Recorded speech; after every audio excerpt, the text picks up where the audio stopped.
últimos 2 anos, você foi literalmente assaltado aqui, na sua carteira. Não foi o garçom, foi o IRS. Será que em 2015 vamos conhecer algum desagravamento de impostos? É isso que vamos ver no programa de hoje. Venha daí. Os últimos 2 anos foram de contenção para os portugueses que se viram obrigados a pagar aquela que é considerada a maior carga fiscal em IRS de sempre. Segundo dados da Direção-Geral do Orçamento, o IRS representa já 31% do total da receita fiscal do Estado, aproximando-se a passos largos do IVA, com um peso de 36%. Números que revelam bem o nível de agravamento deste imposto e que, na opinião da Comissão para a Reforma do IRS, no relatório elaborado a pedido do Governo, deve ser revisto. O projeto final já foi divulgado e nele saltam à vista algumas recomendações que são apontadas como alívio fiscal em 2015. Entre estas destacam-se a extinção progressiva da sobretaxa de 3,5% e a taxa adicional de solidariedade social, com efeito já a partir do próximo ano. O quociente familiar é considerada a grande inovação introduzida pela Comissão e prevê que o rendimento da família seja agora dividido tendo em conta todo o agregado familiar que habita na mesma casa. Outra das medidas que surge à cabeça para a reforma do IRS são os títulos de educação, que sugere que parte do vencimento seja pago em vales sociais de educação que devem estar isentos de IRS.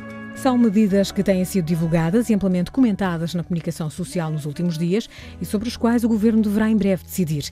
A expectativa é que esta reforma do IRS traga realmente algum alívio fiscal em 2015, até porque este será também um ano de eleições.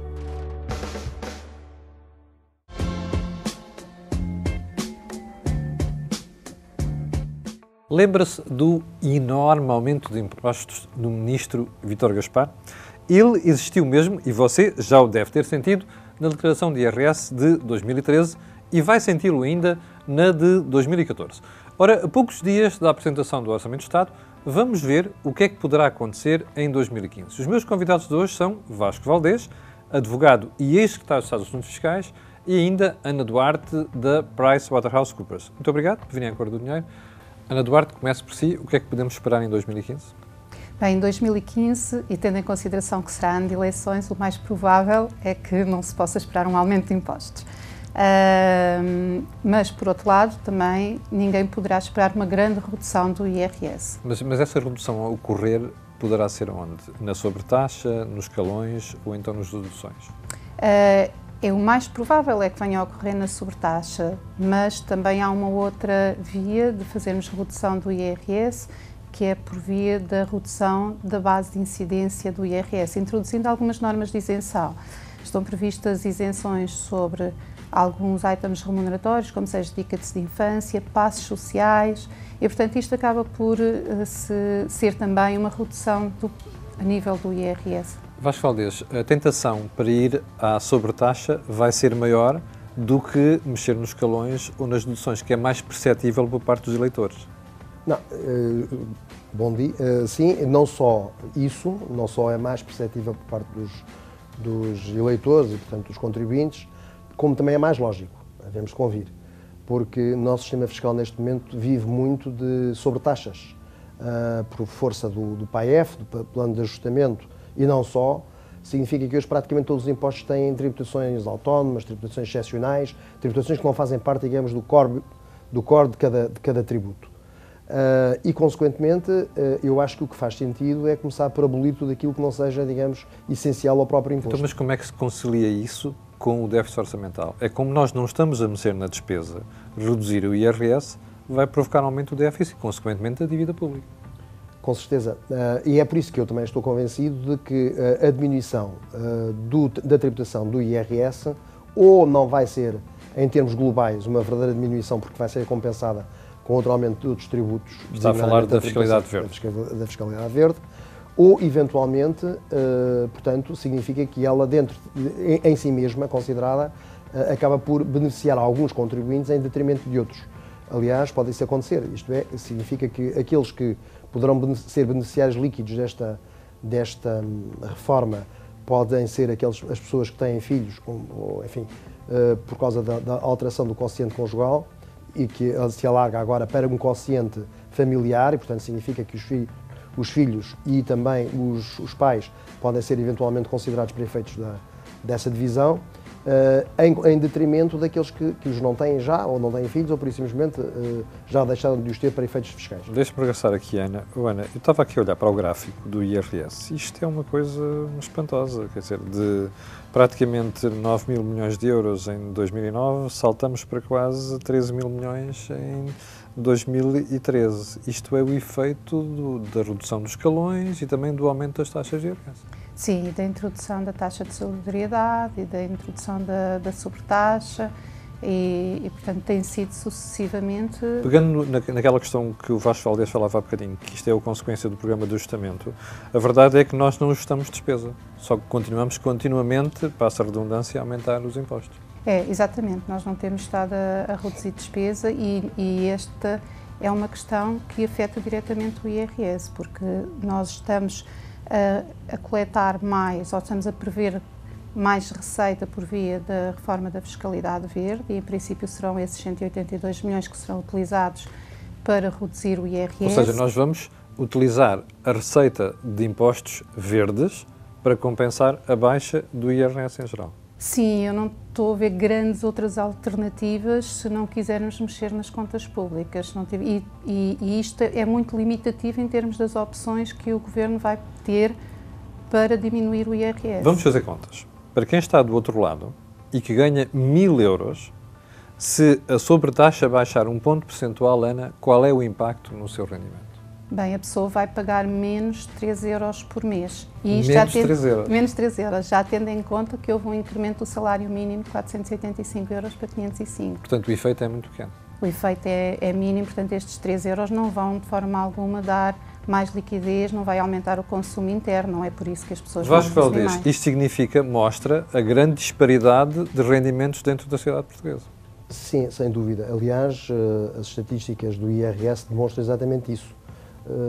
Significa 6% dos contribuintes suportam 60 e tal %, se não me engano, do IRS, o que é uma brutalidade. Há uma hiperconcentração. O que significa que há aqui uma parte dos contribuintes que já paga impostos muito mais elevados do que outros países da Europa, ao contrário do que dizem alguns especialistas. Elevadíssimos. Os nossos impostos são, neste momento, elevadíssimos. O que acontece é que, infelizmente, ao contrário do que acontece, portanto, quando fazemos comparações com o estrangeiro, o que acontece é que a nossa capacidade contributiva das pessoas com menores rendimentos, que são em número muito significativo, é nula ou praticamente inexistente. Significa, portanto, 2 milhões ou 3 milhões de contribuintes praticamente não contribuem nada. O que significa, o que nem é já hoje um problema de fuga fiscal. Pode, evidentemente, haver fuga fiscal, mas é basicamente um problema realmente de capacidade contributiva. Isto é, as pessoas têm rendimentos muitíssimo baixos. Quando nós comparamos com os outros países nórdicos, por exemplo, em que dizemos mas a nossa fiscalidade anda à volta dos 30 e tal, 40% do PIB, na França, nos países nórdicos anda nos 40 e tal. Pois é, simplesmente é muito mais bem repartida. A estrutura do rendimento. A estrutura da sociedade permite tributar muito mais equitativamente as pessoas. Ana, nós estamos em vias de substituir um imposto temporário, a sobretaxa, por um imposto definitivo que é a fiscalidade verde. Sim, é verdade. Quem é que vai ser essencialmente afetado também pela fiscalidade verde? Estamos a prever tributar os transportes aéreos, não é?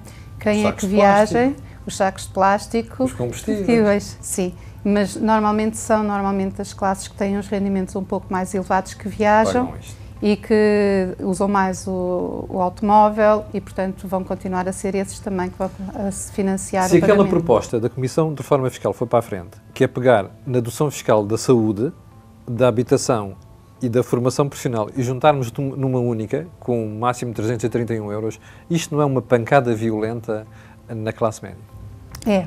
É sem dúvida que é, porque se formos só utilizar a receita da fiscalidade verde, são 182 milhões. A introdução destes coeficientes familiares tem sempre que ser conjugada com estas deduções específicas. E a introdução do coeficiente familiar estima-se que haja uma perda de receita na ordem dos 300 milhões. Logo, a receita adicional que vem da fiscalidade verde não é suficiente. Portanto, tem que vir destas reduções das deduções. Pelo menos, exatamente. Estas deduções, o Governo só pode ir até ao limite intermédio ou então ao limite mais baixo da dedução. Significa que os contribuintes vão ter que financiar uma parte desse coeficiente. Vasco Valdés, muito rapidamente, estamos no final desta parte.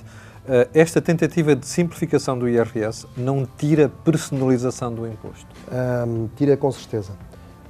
E, aliás, eu subscrevo este ponto de vista, sobretudo a propósito da redução das deduções, sobretudo porque, na realidade, ele vai incidir outra vez sobre os contribuintes que mais pagam neste momento. Ora bem. De facto, em relação aos últimos, isto é, ao último escalão, essas pessoas já não tinham praticamente deduções nenhumas, hoje já não lhes era permitido fazer, mas são muitíssimo poucos e têm ainda muitos rendimentos. Agora, o que acontece é que é no escalão entre os 40 e 80 mil euros que há aqui um agravamento fiscal objetivo. E a substituição das deduções personalizantes ou pessoalizantes por um forfait, um montante que é uniforme para toda a gente, e não se venha dizer, como diz a Comissão, que na realidade, em média, os valores são inferiores aos 300 e tal ou 200 e tal euros. Evidentemente que são. Se nós pensarmos que os contribuintes são 4 ou 5 milhões e que a maior parte deles não tem acesso a escolas privadas, a despesas de saúde, etc., evidentemente que o montante que vai ser agora distribuído é maior. Agora, o que acontece é o seguinte, é a injustiça fiscal que assenta sobre uma classe média vai ser ainda mais já sobrecarregada, altamente sacrificada com o imposto. Vasco Valdez, Ana Duarte, muito obrigado por terem vindo à Cor do Dinheiro. Já sabe, se tiver dúvidas sobre esta ou outras matérias, pode recorrer ou ao nosso Twitter ou ao nosso Facebook. Mas uma coisa, em relação ao IRS, pode ter a certeza. No próximo ano, provavelmente teremos um desagravamento, mas iremos pagar isto com língua de palmo depois das eleições.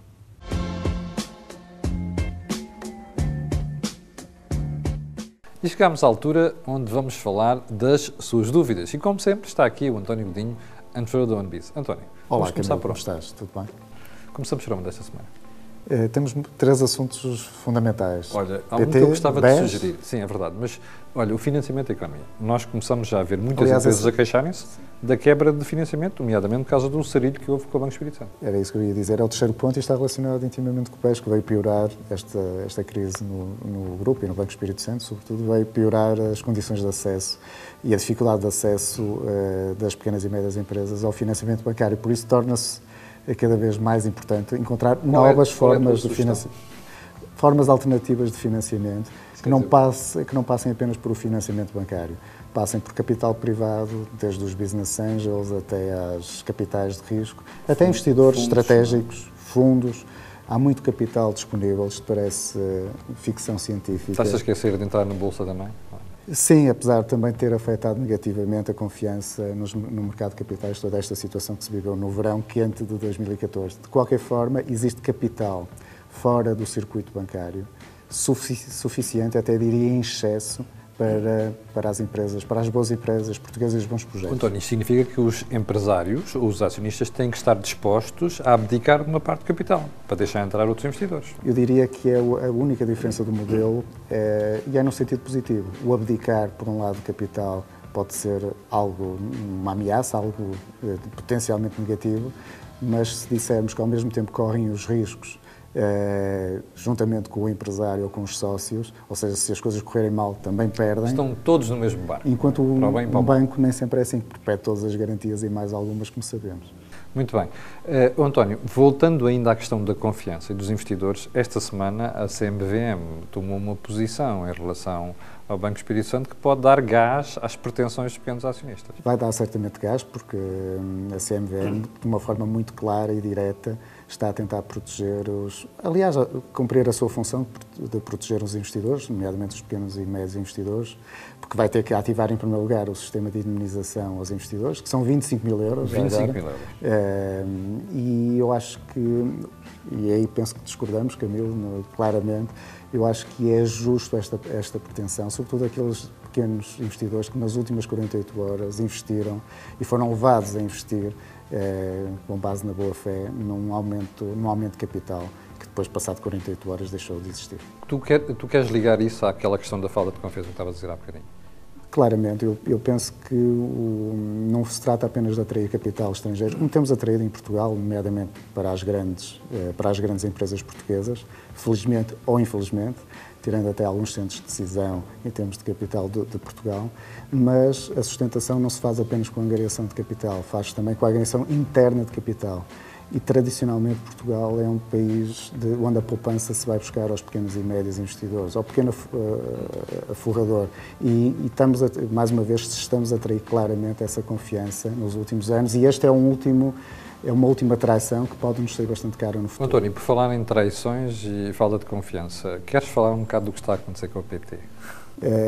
Bem na sequência quase dessa perda de algumas empresas, de alguns centros de decisão, eu acho que é, mais uma vez, reflexo de uma má política dos últimos anos, nomeadamente e da intervenção errada do Estado na economia, do reflexo também da Troika ter estado em Portugal, da necessidade de termos as nossas contas consolidadas e de vender alguns anéis. António, quem investiu na PT e, sobretudo, quem votou favoravelmente a união com a OI, agora como é que fica com estas notícias de que a OI pode querer vender os ativos da PT, ou melhor, a PT, aos franceses?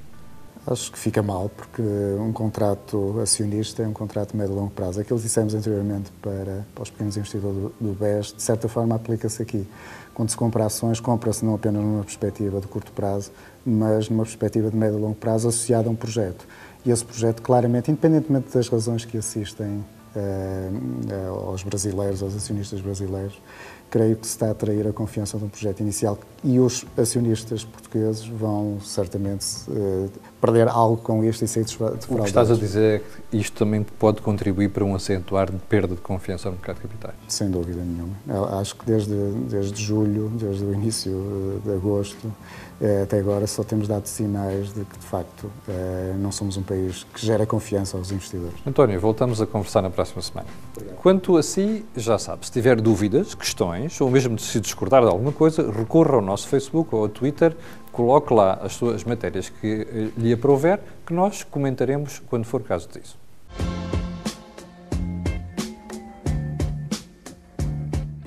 E o investidor privado desta semana é Vital Martins Moreira. É ex-deputado, professor universitário, constitucionalista e até escritor. Muito obrigado por ter vindo à Cor do Dinheiro. Vamos começar pelo início. Onde é que põe a massa? Bom, eu não tenho grandes poupanças. Um professor universitário em Portugal não ganha o suficiente para fazer grandes poupanças. Embora eu, intermitentemente, tenha feito e continuo a fazer atividades de jurisconsulto e de arbitragem, que é bastante bem melhor remunerado. As minhas poupanças estão, na maior parte, em valores imobiliários. Então, e é mais conservador do que gosta de correr riscos? Não, o meu perfil de investidor até bom, é bastante conservador. Diversificação, não especulo, compro para investir, não vendo ações. Acho que as únicas ações que vendi foi as da Brisa, porque deixam de estar no mercado. E da Simpor. Já não está cotadas. Vital Moreira é conhecido mais como constitucionalista e pelas suas intervenções nesta área. Como é que vê as mais recentes decisões do Tribunal Constitucional, nomeadamente a recusa em cortar despesa? Bom, eu fui juiz do Tribunal Constitucional e um dos grandes momentos da minha vida é ter feito parte do primeiro Tribunal Constitucional. Entre 83 e 89. Exato. É um grande momento para um constitucionalista e para um professor universitário. Eu penso que nós temos um Tribunal Constitucional de alto gabarito. Intelectual. E profissional. Sim, sem dúvida. No entanto, nas decisões que tiveram a ver com o corte da despesa, nomeadamente as decisões sobre pensões e remunerações da função pública, eu não acompanhei essas decisões. Não tanto por razões políticas, ou politicamente até acho que aquelas medidas eram excessivas, eram suscetíveis de crítica política. O que eu sempre mantive é que uma medida pode ser politicamente intolerável e mesmo assim não ser inconstitucional. Há dois juízos completamente diferentes aí.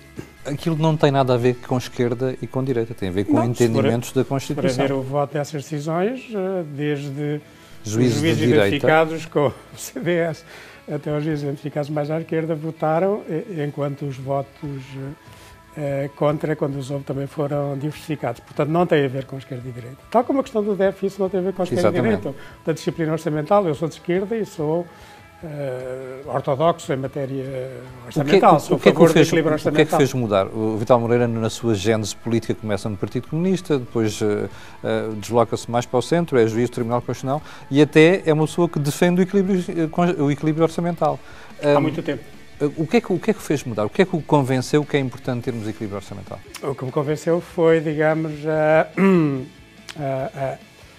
2002, a passagem o último governo de António Guterres. Eu penso que convencem-me que a gestão financeira do primeiro governo Guterres tinha sido francamente negativa.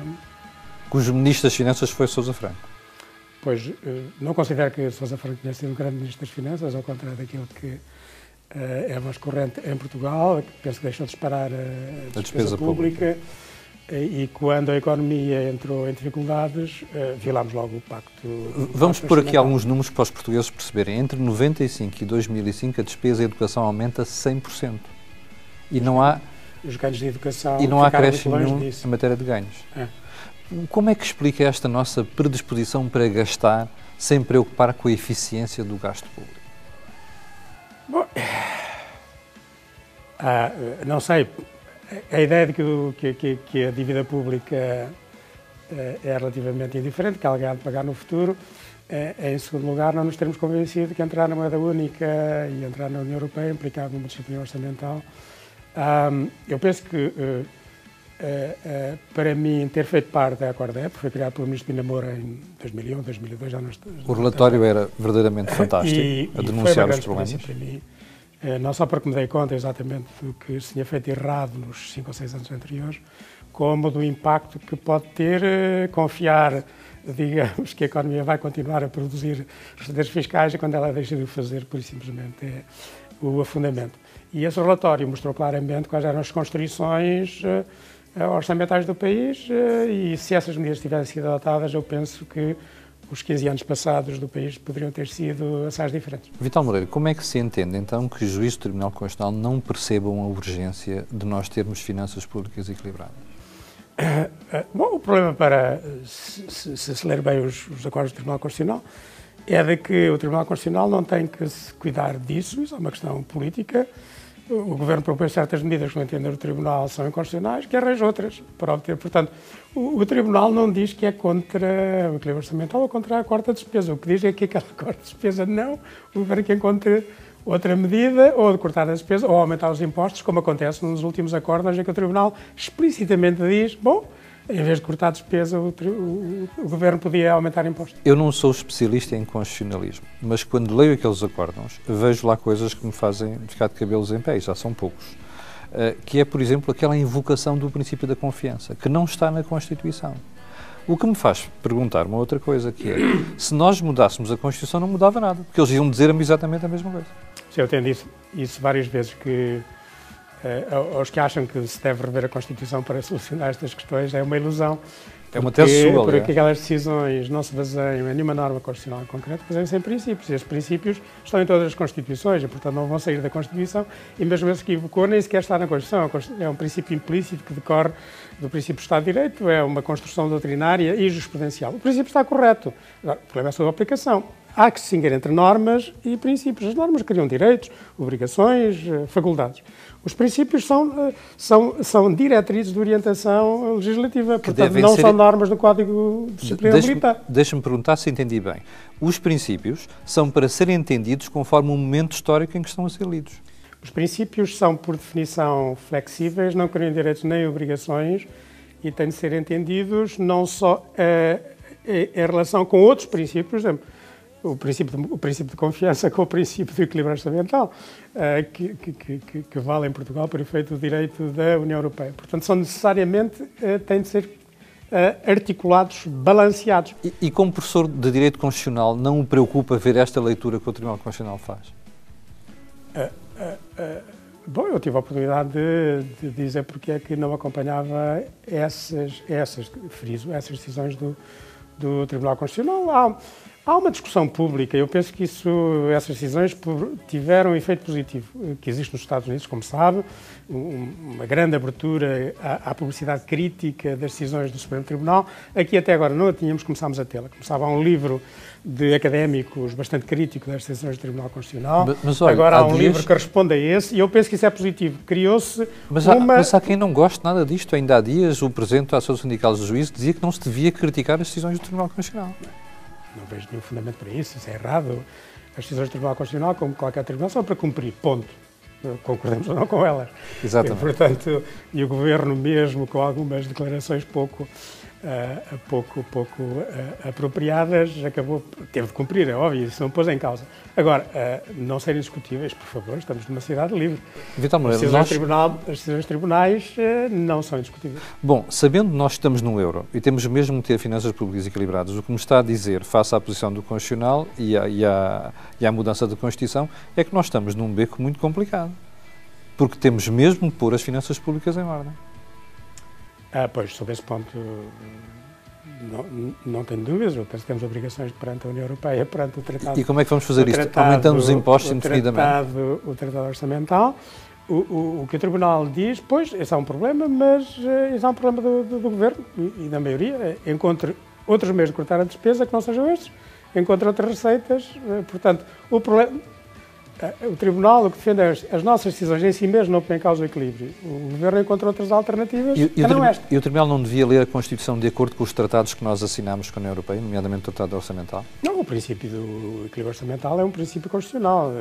A própria Constituição hoje tem uma norma segundo a qual o direito da União Europeia vale na ordem interna de acordo com os próprios princípios do direito europeu. E, de acordo com o direito europeu, o direito da União prevalece sobre a ordem interna. Portanto, esse problema não existe.